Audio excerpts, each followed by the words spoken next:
Just Some Podcast Media. The thoughts and opinions on Just Some Podcast are of the hosts and guests and do not represent the views of organizations that employ them or they volunteer for.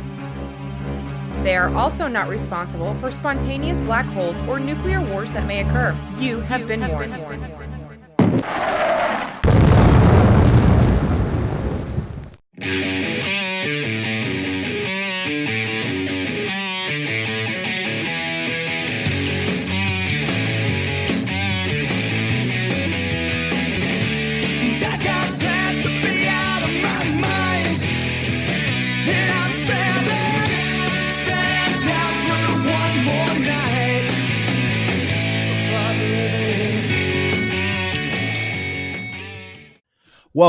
Welcome, everybody, to another fun-filled and exciting episode of Just Some Podcast. This is Tom.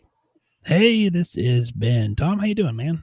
You know, it was a long day. There you go. It was super long day. But again, I think I'm not alone in that world right now. And I guess I'm happy that I'm busy, but long. How was your day? Not too bad. Busy, like it is. I was saying, wait a second. Is there an echo in here? Or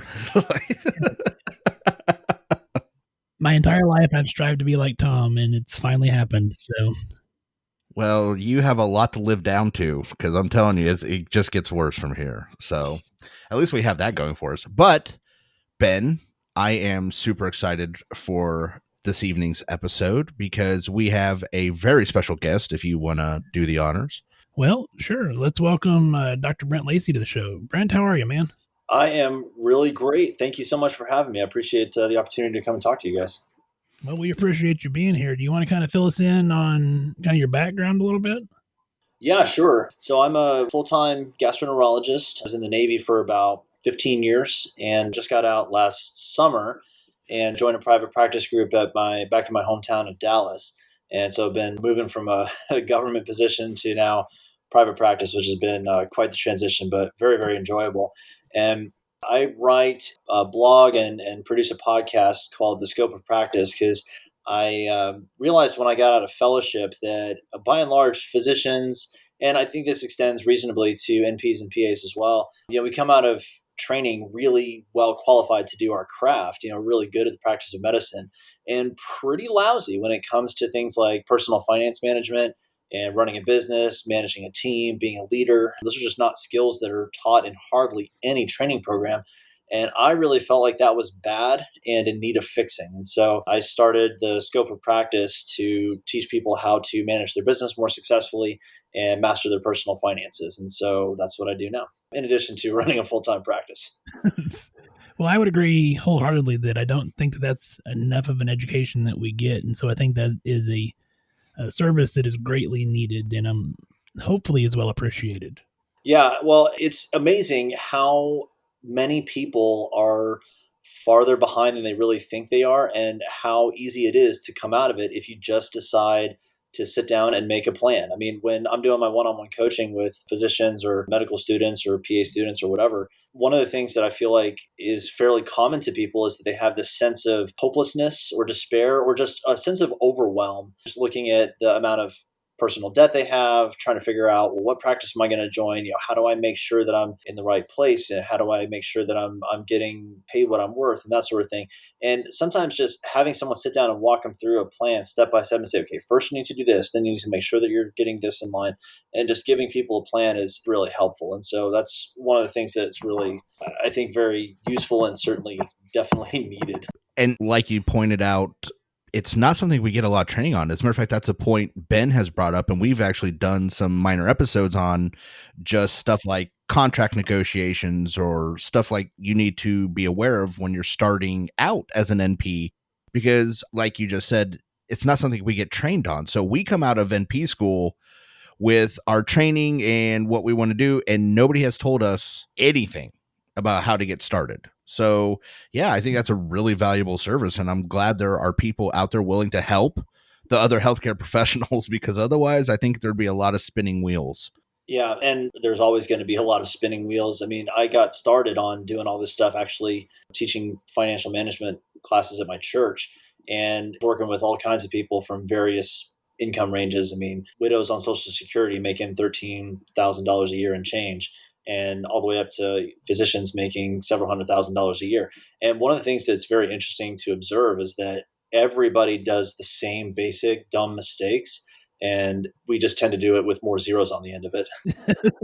That makes sense. Well, I have two questions for you before we get much further. One, what got you into gastroenterology? And two, being from the Dallas area, are you a Dallas Cowboys? God. Well, I'll answer the second question first. So I grew up in Dallas with the Cowboys teams of the early 90s. So I was here for all the championship years, which was great. Nice. And then not too long after that, they kind of cratered, and you had all the drugs, all the different scandals with the various players. And I decided I didn't need to be supportive of that. And so I kind of lost interest in them over time. And they've been fairly mediocre for a long time. Sorry, Dallas fans. Love you guys, but we're pretty average. That's just the reality. So, No, it's very true. but Yeah. I tend to root for my Texas A&M Aggies. So we just won the Orange Bowl, which is a pretty exciting deal for us. So that's good enough for me for now. Awesome.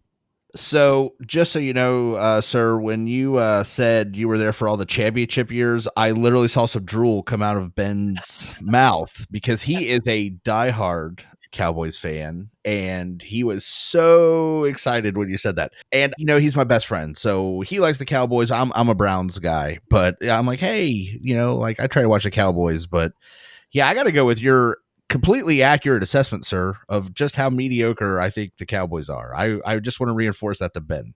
So let's talk about what got you into GI. Well, you know, it's funny. I tried very hard not to become a gastroenterologist, actually. So when I went into medical school, I really wanted to try to do something different. I was hoping I would gravitate towards like anesthesiology or derm or something like that, because those are sort of the cherry positions that people think of. But I went into internal medicine my first morning in morning report, and I said, oh, these are my people. And so I just fell in love with internal medicine. And then during residency, tried out a bunch of different rotations on different specialties. And I had always loved GI medicine. I think the liver is absolutely fascinating.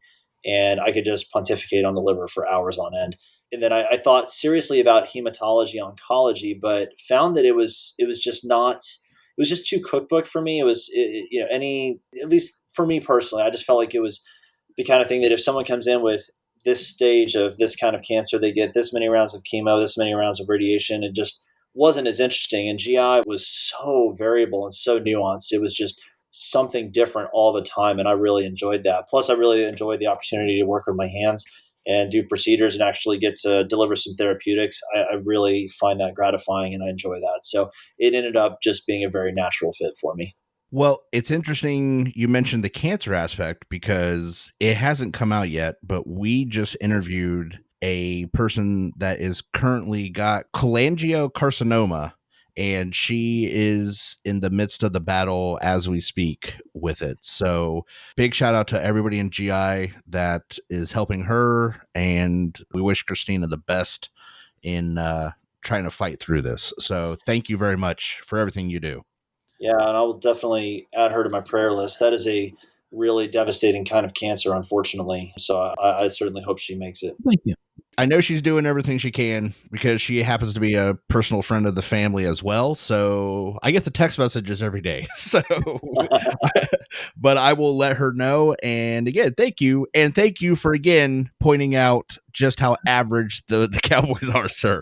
It's just the jewel of this episode. I'm going to hang every hat on. So thank you. It's just what I've been looking forward to. Oh gosh. Okay. Well, Tom, if they like our show, they can find us on Facebook, Instagram, Twitter, and YouTube. All at Just Some Podcast. We're on the web, www.justsomepodcast.com. Our email is admin@justsomepodcast.com. Also, before I throw it to you, Tom, the website has been redesigned as of right now. So go out and check out the new justsomepodcast.com that has all of our other shows on it as well. So to find our Amazon link, it'll be a little bit of a different path. You'll have to click on our podcast name to get to the Amazon link, but it is in there still. So with that being said, Tom, okay. So they can just go do whatever you just said. So there you go. back to you, Ben. So, yeah, I had that whole spiel, sir, about how they got to the link, and then Ben redesigned apparently the website today, so that doesn't work. So there we are. We're back right to this. All right, Brent, we want to talk about your website and podcast. Yeah, sure. So when I had been teaching the financial classes at my church for a few years, I started getting asked about doing some of the classes at the hospital. So the OR nurses asked me to come and do a lecture on how to maximize their 401ks and how to invest stuff intelligently. And then I started talking to the residents and some of the students. And it was interesting because I kept getting asked the same 5 or 10 questions every time. And I kept thinking to myself, it would be so nice if I had a blog or something where I could just have stuff written down and then I could just say, oh yeah, just go read this whole article I wrote. It'll answer that question in detail. And then I thought, why don't I just have an article that I just write or that I just have in a blog?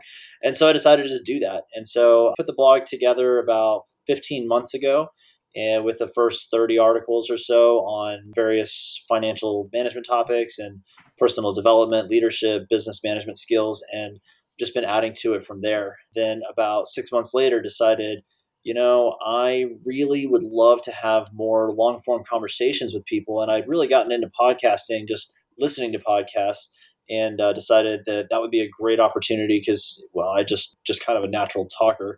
Whether or not I have anything valuable to say, I guess I'll leave up to your audience, but I do tend to talk a lot. I thought that'd be kind of a natural fit and decided to launch the podcast last May. And that has been a lot of fun. We've had some amazing guests on it. I've had really some world-class guests. We've had JJ Peterson from StoryBrand, who's talked about how to make your marketing messaging right. We had Sarah Stanley Falah, who's the author of The Next Millionaire Next Door, which is it was just a gem of an episode. She had so much wisdom to share with us, and it's been great. It's kind of fun because I feel it's kind of like you guys. I feel like part of why I do this is that it gives me free consulting essentially. So I can have somebody on the podcast and just ask him, hey, how do I make my business better? And talk to him for 40 minutes and get some free consulting out of it. And give the same benefits to all of our listeners, which has just been a lot of fun. He's on to us. He's figured it out. Yeah, exactly. Well, I was going to say, people listen to me every week, sir. So I am sure they're going to love everything you have to say. I mean, they keep tuning into me. They got to be coming back for some more of you, sir. Also, I think it's hilarious because he said that. I was thinking that. I was like, these guys just keep coming on talking to us. I'm like, yeah, no. This is about you. Now, how do I do that again? Just keep telling me. You write that down? Yeah, exactly. Oh, what was that again? One more time. Well, we'll make sure that we get links to his blog and podcast in the show notes below. But Tom, you ready for the story that you may have missed? Oh, after today's events, I can't wait to talk about something else that I may have missed because the news today sucked. So, yeah, let's talk about something else. Well, here's the thing. I don't have a story. Okay, great. There you go. I missed that. So most of the headlines are dominated by coronavirus and COVID-19, and so didn't really find much else out there currently. So I figured what we could do is I've gotten my first vaccine. I've gotten my second vaccine as of today, about 7 hours ago. Still feeling fine. I've not grown a horns or a tail. I know we're going to do a COVID vaccine full episode here in the next week or so, but figured we could just give a quick update on that. Oh, okay. That sounds great. Do you want to lead off? Brent, you want to lead off? Have you got the COVID vaccine? Actually, yeah. I got the first round of the Pfizer vaccine about 2 weeks ago, 2.5 weeks ago. And then I've got round 2 coming on Saturday. Okay. So, and it's not bad. I mean, I didn't have any significant symptoms from it. I had, it kind of felt like a tetanus shot. So it's a little more sore than a flu shot. And I had a little bit of soreness at the site for maybe a day and a half, 2 days, but then it was fine and never had any headaches or fatigue or any other significant symptoms. Ben, did you get Pfizer or Moderna? I got the Pfizer also. The first dose very similar to kind of what Brent said. My arm was sore. I think tetanus shots are a perfect explanation for that because it is a little bit more sore than a flu shot, but not bad. Mine lasted probably 24 hours and then resolved. But yeah, no major other symptoms otherwise. And like I said, so far, second vaccine, the same. You got Moderna, right? I got Moderna, though I feel like I have some of the story you may have missed because my wife, Brent, you may not know, she's a respiratory therapist. She got her second dose yesterday. And let me tell you, today was pleasant. Like when I came home, I literally just got a stick from the yard and poked her a couple times because I was like, I don't know if she's going to move. Like, oof. Make sure you stock up on the Motrin and the Gatorade. I'm just throwing that out there, Ben. Tomorrow's going to be a great day for you. Awesome. Yes. Now, Moderna, and this seems to be a common theme. We know multiple people that have gotten Pfizer, and we know multiple people that have got Moderna, and it seems to be running fairly true for everybody. I got my first dose last week, and very sore arm, lasted a couple days. I had one day of significant side effects. I, had some chills, some body aches, some fatigue, no nausea or anything like that. But it was pretty easy to deal with, I think, when you're like, it's a symptom, or not a symptom, a side effect. You know what's coming. So took the Motrin, sat in my chair, watched Ohio State beat Clemson, still shocked about that. And then, moved on with my life. So it's not been bad. What bothers me is with both vaccines, it seems to be the second shot carries the significant side effects. I got a good punch in the face for a day from the first shot, so I'm not too excited about dose 2 here in a couple weeks, but it's for the good cause. So I'm going to get it done. And then, I'm sure the audience loves hearing me in pain. So maybe we can record an episode while I'm in the middle of a fever. And we'll just see what happens. That's a good idea. Those are the popular episodes. Yeah. Those are. Brent, do you do any episodes about you being in pain? Because our top ones by far are me having a kidney stone. What were some of the other ones? Gout.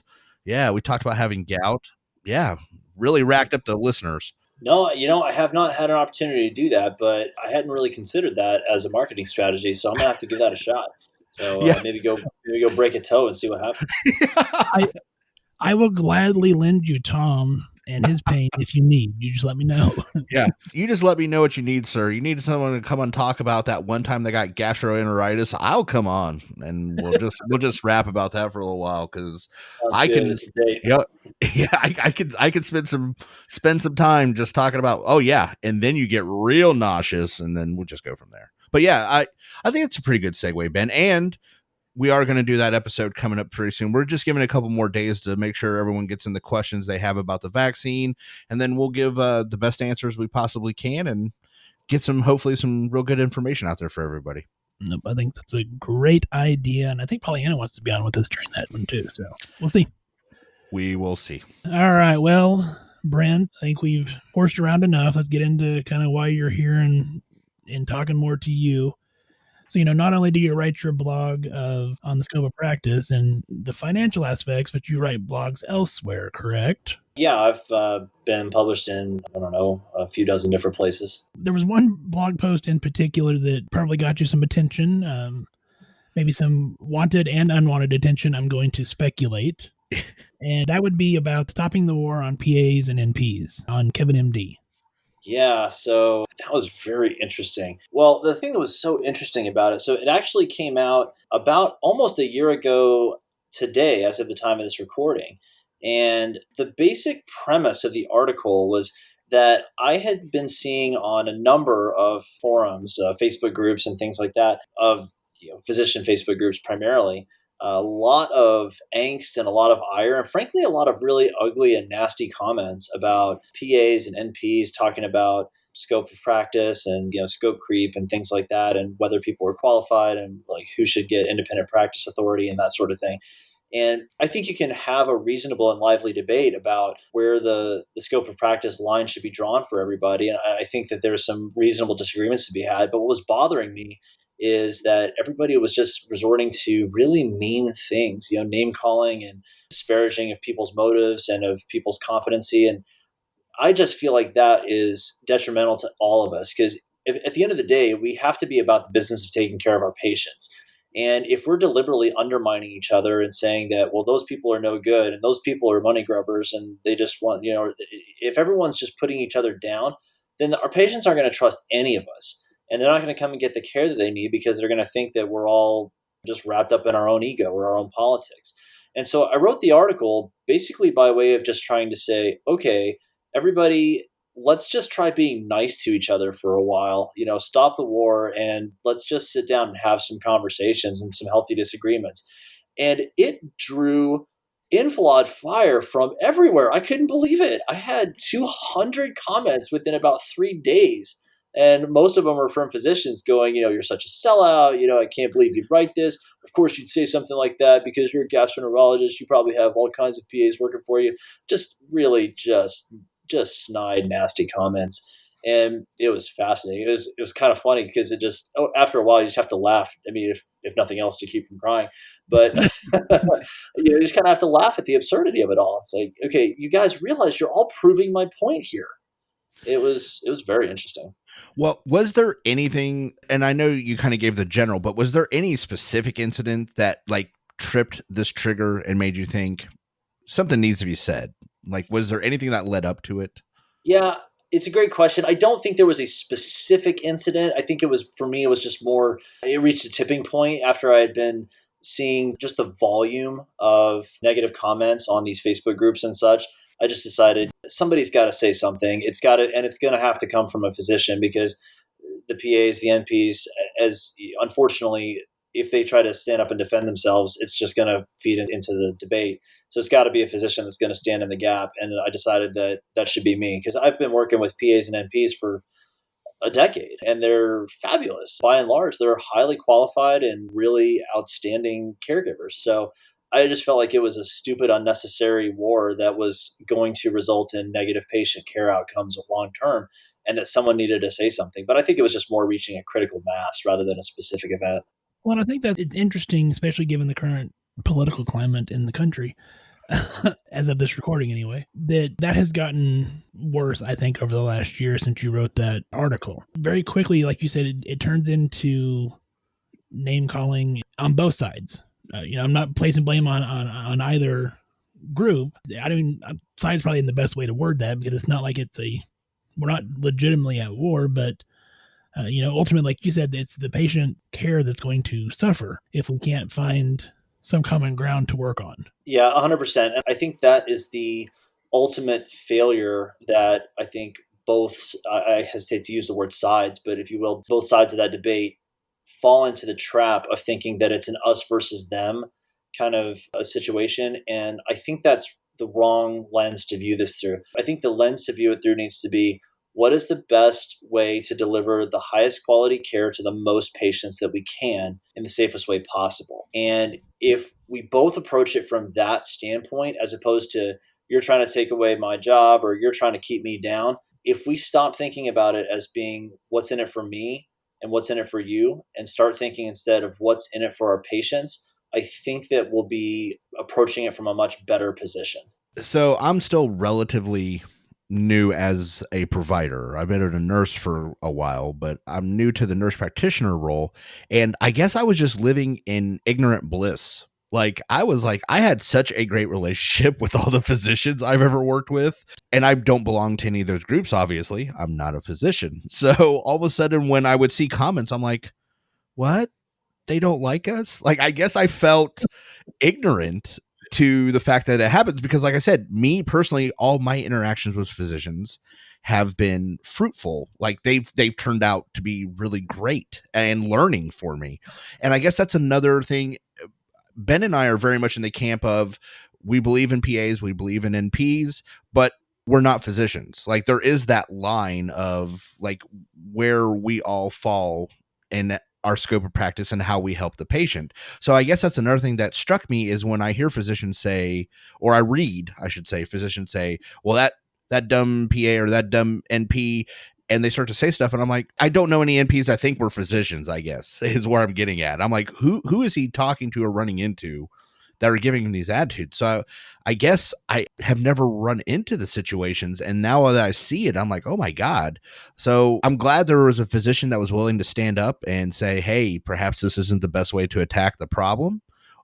But I guess for some of us, I didn't even realize there was a problem until the internet.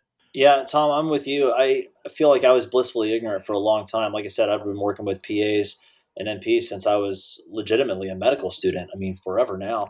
And really always felt that they were highly qualified. And even when I was in med school, a lot of them were some of my teachers. I mean, my very first rotation as a third-year medical student was the trauma bay in the ER. And the first guy that I was on call with was a PA named Greg.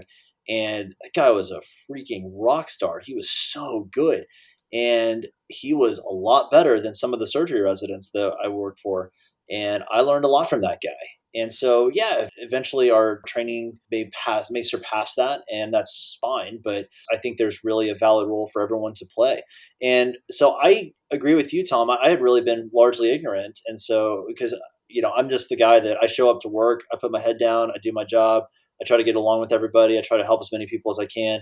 And that's kind of all I do. And so then when I'm on these Facebook groups, I'm seeing, why is everybody so mad all the time? And I think what it is, honestly, it's like anything like you see with politics or with any number of social justice causes or whatever. There is a very ardent minority that spends a lot of time Yes.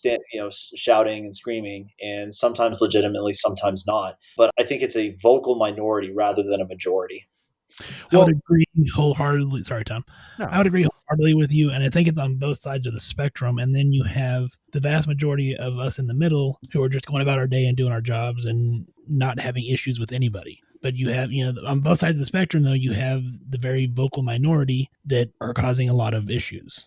And it's a real problem because then it paints everybody with the same brush. And so then if you believe what you read on the internet, which a lot of people do, then it would be very easy as a newly minted PA or NP to read a bunch of blogs and come away with the idea that, man, all physicians hate us, or vice versa. If you're a physician, it would be very easy to read a bunch of blogs and go, man, I guess NPs and PAs are pretty dumb and unqualified. And both of those positions are obviously ridiculous. And I think the amount of time that we spend howling at the moon over these kinds of things rather than in trying to build each other up, I think is detrimental to the practice of medicine and ultimately likely to be self-defeating.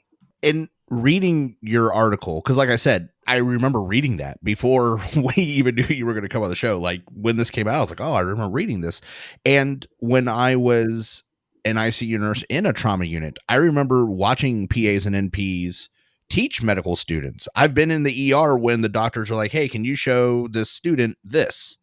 So I would never in any world assume that we know more than doctors, but certainly there has to be this colleague approach. And I didn't realize it wasn't there. I guess that, but to go back to bad decisions, I mean, some NPs make bad decisions, like they root for the Cowboys.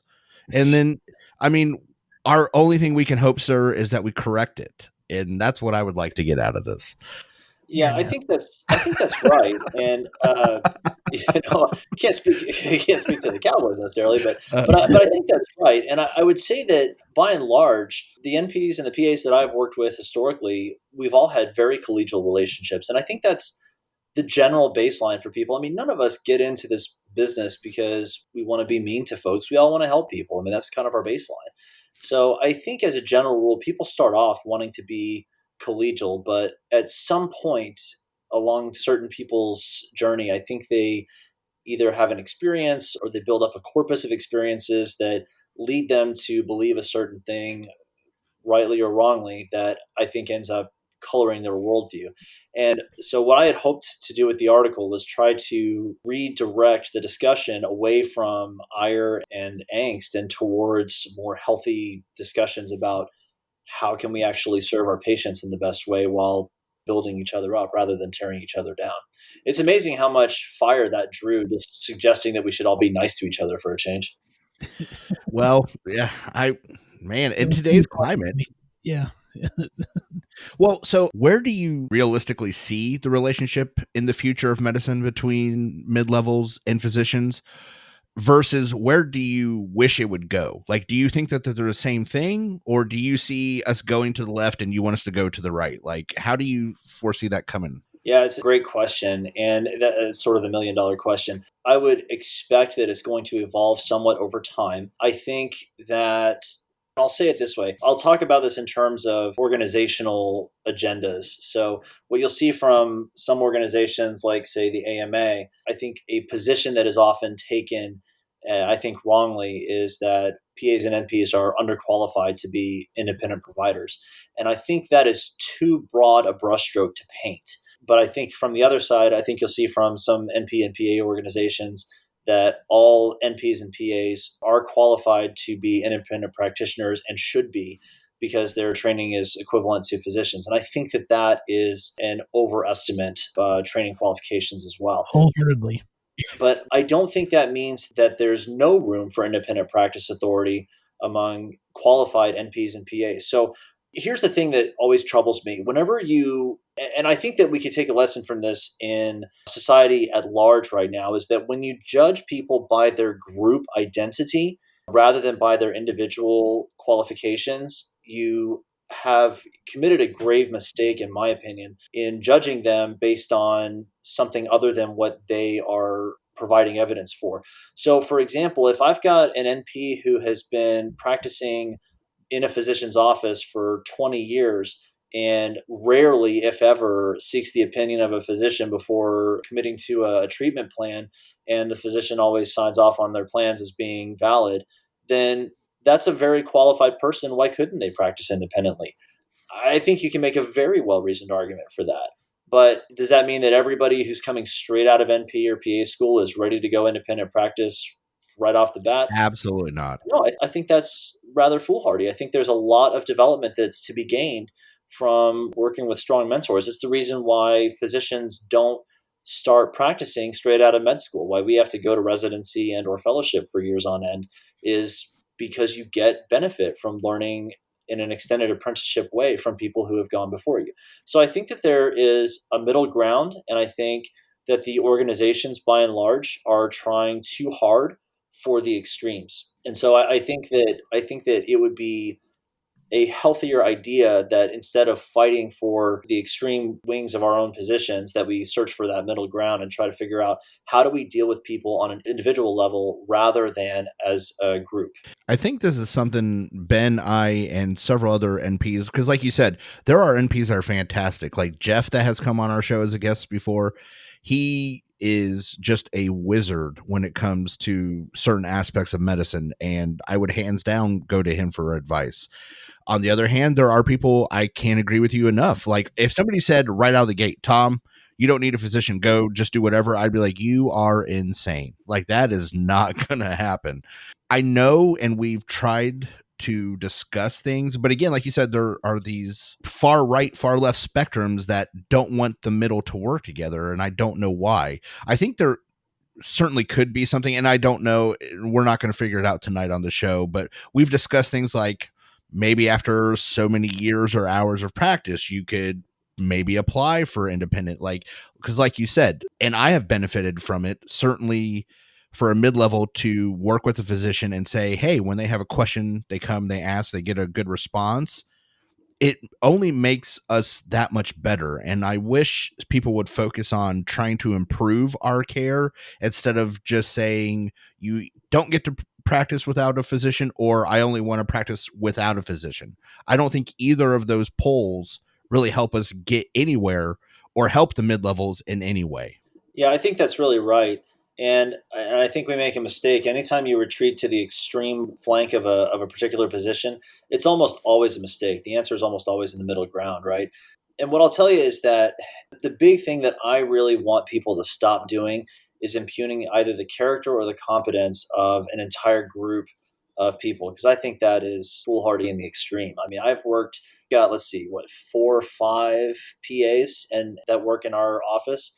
And I personally worked when I was in the military. I worked with 2 different NPs at 2 different locations that were both just rock stars, absolutely fabulous. And I remember having the occasional patient that would say, well, I won't see the NP. I'm only going to see the doc. And I would tell them that if you're not willing to see her, then you're not willing to see me. If it's someone that I trust, it needs to be someone that you trust. And if you don't put your trust in that person, that's okay. But you're certainly welcome to find care elsewhere, because that's just how much I trust the people that work with me. And I think that as a group, we should be able to get to a place where we have that level of trust in each other. And it starts by recognizing the places where we agree more than the places that we differ. Yeah, I want to say a few things.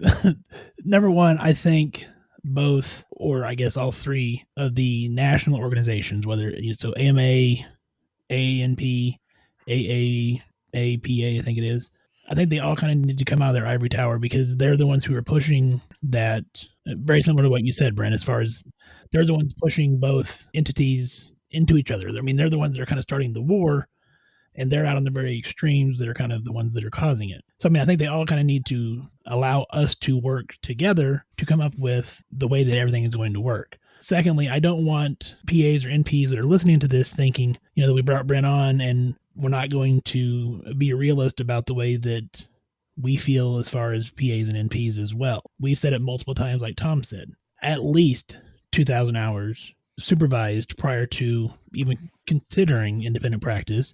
There also needs to be regulations to get into nurse practitioner school, and there also needs to be more stringent schooling practices for NPs and cut out the diploma mill bullshit programs. Absolutely. Also, if you're an NP that's out there and you're in these NP groups, stop crowd sourcing diagnosis. Yeah. Oh my God. Brent, I know you're in the physician groups. We're in the nurse practitioner groups. It amazes me the number of times that we see things that are like, well, how do you treat hypertension? Or, I have a patient with a rash. What do I do? And it's like, are you kidding me? Like, this is not boding well for the profession as a whole. And it's not boding well for you, not Brent, you, the person who's asking that question as a provider. But I think you can go with that same model from physicians as well. Because, I have physicians that I've known over the course of my career from med school on that are pretty terrible diagnosticians. So I'm a gastroenterologist, right? But I have been consulted for a variety of things and have scooped people on pyelonephritis, prostatitis. I had a patient one time that got transferred from the ICU at a different facility for abdominal pain that had been in the ICU with fevers for 5 days, horrible belly pain that was being reported, 2 negative CT scans, and they just couldn't figure out what was going on. They transferred him to us to try to get a colonoscopy so we could see if he had Crohn's disease or something. Well, I go and talk to the guy, and in 30 seconds, I figure out the guy doesn't have abdominal pain. The guy has odynophagia. So we set him up for an EGD the next day. Of course, he had raging CMV esophagitis nobody had bothered to figure out. And that was coming from physicians. So you can have goofy stuff happen from the physician side just as you can from the NP and the PA side. And I think to paint everybody with the general brushstroke that they're incompetent or unqualified is wrong.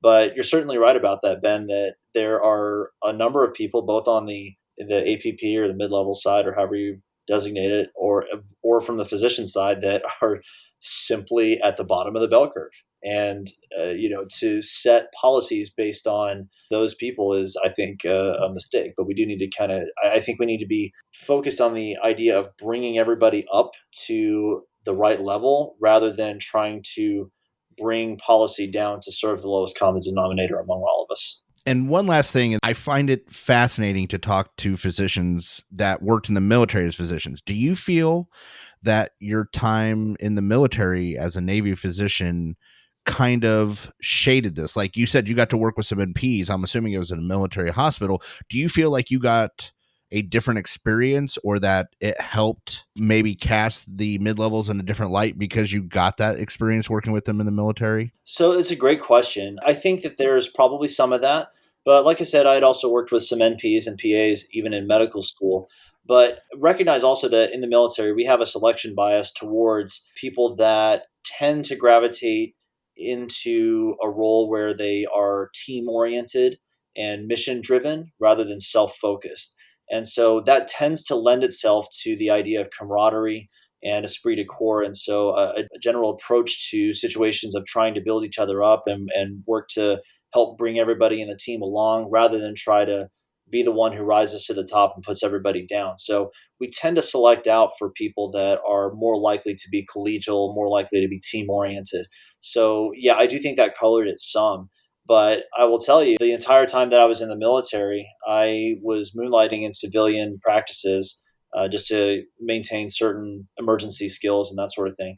And I worked with NPs and PAs in all of those roles. And every single one of them that I worked with was outstanding, highly qualified. So yeah, there's probably a little bit of experiential selection bias, but I think it is consistent with what I hear from a lot of friends that have been working with PAs and NPs for their entire career in the civilian sector as well. I just always wondered if maybe someday NPs or PAs kind of gravitated to like that warrant officer role where we started to only do one thing to help out the physicians, and you guys stayed in the overall practice role. I don't know where we're going to go in the future, but I always wondered if that was something that may end up happening with us. Yeah, it's a really good point. And I think that there is definitely a role to play there. I think that certainly in our practice, PAs that work with us are extremely valuable in that sort of warrant officer position. I think that's actually a really great analogy. So for folks that are not as familiar with the military, the warrant officer position is a non-commissioned officer position that is between the enlisted ranks and the officer ranks. So it's someone who's considered to be higher than all of the enlisted folks, but not into the officer category. But they're seen, especially in the Navy, as key leaders with a high degree of technical competence in a certain field in most cases. And then they have a lot of credibility established on that basis of their technical competence. So, yeah, I do think there's a significant role to be played there. But as we see the number of people needing advanced healthcare increasing over time, and the increasing tendency towards healthcare providers generally to retire early or go part-time. And we're not making any more med schools. We're not making a lot of new NP and PA schools because they're just super expensive to create. We're going to have a huge provider shortage over the next 20 years. And I think we're going to have to get creative. And I think, frankly, physicians need to become more accepting of the idea that we need to find ways to allow qualified NPs and PAs opportunities for more independent practice. But I think it also is incumbent on the NP and PA side to recognize that that word qualified practice means adhering to, like you guys were saying, certain standards of technical competence, training, education, and certification. And I think I think there's really a lot of healthy arguments and discussions to be had along those ways, and it will likely evolve as the needs of the country evolve. So one of the things that we are sold on in nurse practitioner school, or at least I was, Tom, I assume you probably were too, is that, that in 20 years, it's going to be NPs and PAs that are all family practice, and then your physicians will be your specialties. While I don't think that's going to be completely accurate, what are your thoughts on that role of family practice and the specialty as far as for PAs and NPs? I think that is probably an overbroad application of the ideas of where NPs and PAs will fit. In the first place, because I think there are a lot of NPs and PAs who don't want to do family practice, who would rather see themselves in a specialty role. So, see themselves in emergency medicine or critical care or hospital medicine or GI or cardiology or hemonc or psychiatry and things like that. So I think that there will be a lot of advanced practice providers that are interested in the specialties. So that's the first thing. The second thing is I think that it is more likely that there's going to be a significant role to play for physicians in primary care going forward. So one of the things that we've seen in the last, say, 10 years or so is the rise of certain primary care models like concierge medicine and the direct primary care model, which has gained a lot of popularity and is really starting to revive physician interest in some of the primary care physician type roles. Because one of the things that keeps people out of the primary care area as physicians is reimbursement and the ability to make as good an income as, say, some of the specialists. But I think that there are market changes that are happening, like the direct primary care model, that are making that choice a lot more attractive to folks. I think that it is reinvigorating and will continue to reinvigorate physician interest in primary care. So I think it's likely to be a pretty expansive hybrid model in all the specialties is what we'll probably be looking at long term. So what I heard was if you want to make a lot of bling, you got to become a GI specialist. Is that what I heard, sir? Because it sounded like that's what you were saying. But not in the military. So don't do, if that's your goal, don't do what I did. Don't go be a military doctor for 15 years. No, I would say I think a commander makes what a commander makes. So yeah, you're kind of. But out in the civilian world, what you're saying is the specialist is like GI. That's where you're gonna get a Mercedes. Like that's just a sign-on bonus. So. Well, if you really want a Mercedes, I drive a Toyota. So, but I'm a cheapskate, so. Well, Brent, I think as we're wrapping up this episode, I know we want to have you back on in the future and talk some personal finance and business finance, because as we talked about earlier, that's something that's going to be vastly needed, not only your show, but, bring you back for our show as well. But with that being said, we do like to end every guest segment with 5 questions. And so I'm going to play the music and then we'll get into it, sir. All right, let's do it. Join us on a journey into the inner psyche of our guest as we ask 5 questions. All right, Brent. So this is 5 questions, and it's really pretty simple. We ask the same 5 questions to every single guest. And as the music said, kind of gives us a little bit more to know about your inner psyche. I ask the questions. Tom makes fun of your answers. Sounds good. Like if you said you were a Dallas Cowboys fan, I'd make fun of you for it. So Yeah, but who's a Dallas Cowboys fan? not I. So, good thing one of my exam rooms isn't completely decorated in Cowboys. So There you go. Yeah, there's mine now. Yet. No. Well, anyway, we'll talk later. Anyway, all right. Question 1, Brent. What's your favorite medical word? My favorite medical word is gubernaculum. Give us a little more here, sir, because you got me. I don't exactly know what a gubernaculum. Yeah, so, first off, I will say that there are a lot of contenders for that title. So one of my other favorites is amaurosis fugax. But gubernaculum is great. It's a it's a fetal development structure that become sort of a vestigial thing over the course of fetal development. But it's a fibrous cord, and it connects the fetal testicle to the bottom of the scrotum and allows it to cause the testes to descend. And that ends up being just a little tiny fibrous cord at the end. But that is the gubernaculum. Wow. However, I would like to say I did know what an amaurosis fugax. When he said that, I was like, first of all, the first time I saw that, I was like, that's a cool word. What the hell is this? And, had to go down that little rabbit hole. So, yeah, but you got me on gubernaculum. I'm going to whip that out on somebody. Like, look how smart I am. Gubernaculum. They're like, what? I'm like, it doesn't mean anything to you, but just look it up. I know what that means now. So thank you. Hey, you're welcome. Question 2, Brent. If you could do any job in the world other than what you currently do, what would it be? Oh, that's actually easy. I would be the owner of my own miniature golf course. So that has been a dream of mine since I was a little kid. I say little kid, probably since I was about high school, but something my brother and I have talked about a lot is the idea of building and opening up a miniature golf course someday. Love mini golf. As of now, I think I'd have to go double check my spreadsheet, but I think I'm up to 88 courses that I've played nationwide. And so love miniature golf. So not regular golf, mind you. I'm terrible, but I tell you put me in front of a windmill and I can hit that every time. Yeah, so many things went through my head. I thought I had this pegged to my head. I was like, he's going to say fighter pilot. I was like, okay, Maverick, we're going to do some things here. But miniature golf threw me into a tailspin I was not prepared for. Do you have your own putter? Yes, I do, actually. My God. Yeah, that is the only club that I own, as I have my own putter. It was a gift from my wife for Christmas or my birthday, I don't know, probably 7 or 8 years ago.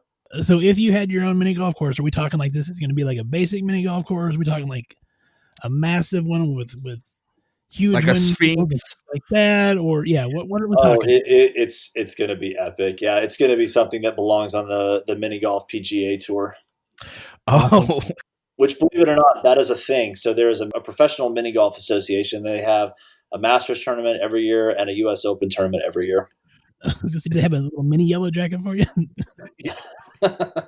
I'm going to be on the internet rabbit hole for quite a while after this now, looking up the mini golf PGA. So, oh, wow. No, okay. That is definitely an original answer. We have never heard anything like that. Guaranteed. Yeah. All right, Brent, question 3. Think back to your first car. Was it a stylish ride or a rolling turd? Well, in keeping with the GI theme, I would say it was the latter.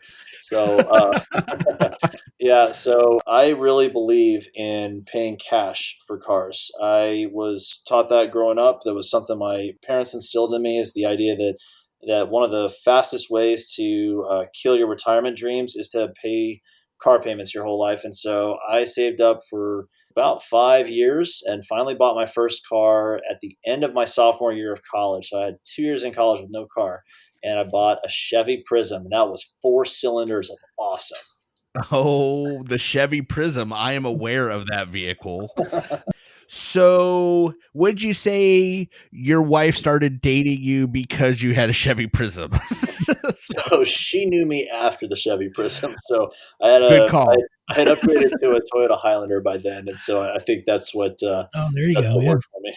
Now, Toyota Highlander we can get with, but when you said Chevy Prism, I'm like, okay, buddy. Like, did you go on a lot of dates? I don't think your wife met you while you were driving it. So Yeah, not so much. Paid in cash. So yeah. Hey, but hold on. There is a bonus cool point. He bought it and it was his. So hey, you got to give him credit where it's due. All right, Brent. Question 4. If your house is on fire, everyone, including your pets, are safe. Other than pictures, what's the one thing you want to get out of your house? That's gonna probably have to be my laptop computer, because that's where I keep all of my files and especially all my stuff from my podcast and my blog and stuff. And so that's probably the one thing I would grab. I'm bummed that you took away my my out. I'm like, oh, I'm going to save my kids. So I'm bummed you took that one away from me. So I got to go with the boring answer and probably save my laptop. I really thought you were going to go with putter, but yeah, that's what I was like. I was trying to look up the name of what he called it in Caddyshack. I was like, isn't it Billy Baroo? Like, are you grabbing the old Billy there, running out the house? Well, see, now it's like Chevy Chase and Caddyshack. I'm so in the zone. So now I don't even need a putter. I just kick the ball down and hit it in the hole every time. Just kick it, it goes in. Little foot wedge. Nothing wrong with that. Yeah. All right. Question 5. You have $9.18 in your pocket. You're at the convenience store. What all do you buy? Oh, well, let's see. I'm going to buy a large fountain cherry Diet Coke. And yeah, after that, my wife likes to make fun of me, but I actually really like corn nuts. I like ranch corn nuts because I love the crunch, and it really helps keep me awake when I'm on a long car trip. And then, yeah, that's probably what I would go with. You know what? That is a good answer. There's nothing to make fun of there. A large cherry Coke and some ranch corn nuts. That is perfect Circle K food right there. So yeah, no, that answer is magnificent, sir. There you go. Well, and then if I had any money left over, I would buy a Dallas Cowboy themed face mask to mail to Tom as a gift. So. Oh, thank you. That's what I need in my house. Oh God! Good thing we're mediocre and not in the playoffs. All right. Hey, you know who is in the playoffs? Your Browns. That's right, the Browns. Even though I'm more of an Ohio, much like Brent said, you know, he was rooting for Texas A&M. I'm much more of an Ohio State fan, but I am partial to the Browns. So I'm glad they did well this year. All right, much better than the Cowboys. Woo! So I'm editing that out. That's fine. You can find us on Facebook, Instagram, Twitter, and YouTube, all at Just Some Podcast. Websites, www.justsomepodcast.com. Our emails, admin@justsomepodcast.com. Brad, you want to tell them where they can find you? The best way is going to be the website. It's www.thescopeofpractice.com. And you got links to the blog, you got links to the podcast, and you can contact me through that. I've got a lot of really great free resources to download to help people with setting up a budget, setting reachable financial goals, learning how to make your business and your clinic run more efficiently and more effectively. So lots of great free stuff there. So just go to thescopeofpractice.com. Awesome. Yeah, we're definitely going to have you back and talk some budgeting, and because one of us here may have bought a $73,000 dog, but it wasn't I. So I didn't want to. I was forced. Like, I had basically had Stockholm syndrome by that point. Okay, my wife was holding me at gunpoint like Captain Phillips, and if I didn't buy her that dog, like it was just show's over. So yeah, that's how we got that dog. That's not my fault. Maybe he can give me some relationship advice on how to control my financials so my wife doesn't do that to me again. Maybe that's what we should do. Yeah, I think the best thing I could say to you there is happy wife, happy life. Yeah. I try and remember that every time I don't go on a Disney cruise now. So I think I texted you those exact words whenever you told me you bought the dog. I was like, well, happy wife, happy life. So I guess you better. So. Well, we'll talk about the rest off the show. But yeah, that's not the only thing you said to me that night. So. True. All right. Well, Brent, again, man, thanks for coming on and talking with us. And we look forward to having you back again sometime here in the near future. Yeah, sounds great. I appreciate it. I'd love to come on anytime. For everybody else out there, wash your hands, wear your mask. Have a great week. Hey, everybody, stay safe out there. Practice swearing just to pass the time. Lately I see why I am alone. I caught some road rage and I thought of you, and all the many times you say I should have known. Took a class so I could find my G, find mediocrity's the best that I could do. Meant to shower, but I slept all day. It takes everything to live the life I choose. Oh, what do you say? I screw up everything. And oh, what did you prove except there's only more for me to lose? Failure's not the same without you.